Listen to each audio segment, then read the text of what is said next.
I am Nas Jubri Estudilio from BE2 Section 3. Choose teaching a profession of honor and reward. Good day to all of you, dear fellow students and future professionals. Today, I speak to you not just as a graduating senior high school student like yourself, but as someone who sees clearly the future of our country and the key role that one profession plays in shaping it. That profession is teaching.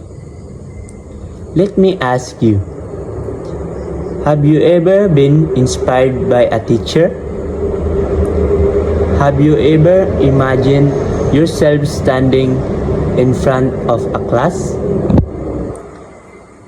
helping young minds discover their potential? If you have, then this message is for you. Many people say that teachers are overworked and underpaid. But this statement is no longer entirely true. In fact, the law honors, protects, and uplifts the teacher profession. Teachers are not just valued, they are empowered. And I'm here to show you why choosing teaching as your career is one of the most fulfilling decision you can make. Let's begin with the 1987 Philippines Constitution, our nation's fundamental law. It states clearly that the state shall enhance the right of teachers to professional advancement. It also mandates that education must receive the highest budgetary priority. This means that teachers are not just treated as more employees, but as pillar of national development. The constitutions ensure that teachers are well paid and professionally fulfilled so that the profession attracts the best talents, people like you. But it does not stop there. The law goes further with Commonwealth Act number 578, which gave teachers the status of persons with authority, the right, just like police officers and public officials. Teachers are respected by law. This means you are protected in your role not just by institutions but by the law itself. And then we have the Magna Carta for public school teachers, or Republic Act 4670, which outline the comprehensive rights, privilege, and benefits of teachers. These are not just promises. These are legal entitlements Let's explore what they are. Teachers cannot just be transferred at will. They must give consent for transfer. In disciplinary matters, teachers are entitled to due process and fair procedures. They are protected from any form of discrimination. Unmarried couple and allowed to be employed within the same locality to promote work-life balance. Teachers enjoy academic freedom. They are free to express ideas and encourage independent thinking.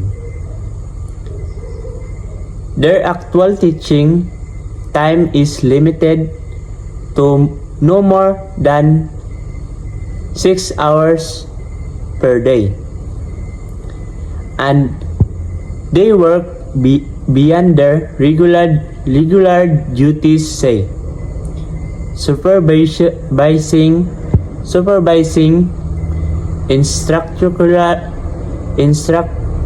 curricular activities.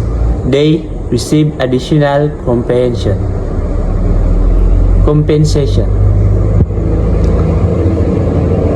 On top of that, teachers receive salary that must be comparable to other occupations to ensure a reasonable standard of living.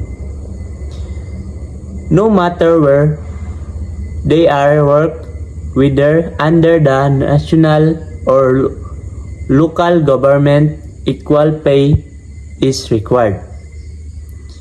And to that, a cost of living allowance, special hardship allowances for those in remote areas, and free medical checkups once a year.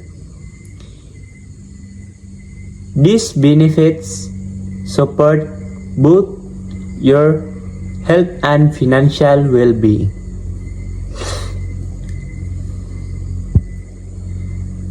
There are more. Teachers are protected from unitarized salary deductions. They are entitled to study leave and even indefinite leave when necessary. Upon retirement, a teacher receives a salary increase and at any point. They have the freedom to join or form organizations of their choice. When you see this full picture, it becomes clear that teaching is not a dead-end profession.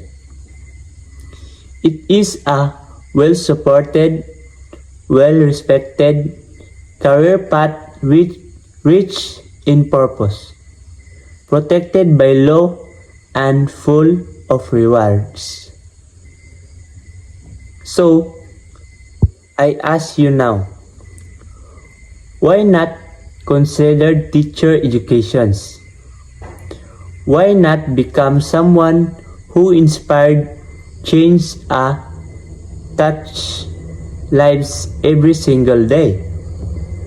Imagine being the reason a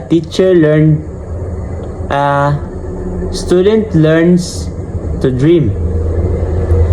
Imagine having the power to shape the next generation of leaders, doctors, engineers, and even fellow teachers. Choosing to teach is choosing to serve. It is choosing to lead with compassion, to inspire with knowledge, and to live with impact. So, let us correct the outdated belief. Teachers are not just overworked and underpaid. They are protected, honored, and well deserving of every benefit provided by our laws. Let's change the narrative. Let us proudly say, I want to be a teacher. I want to educate. I want to build the future. And that's all. Thank you.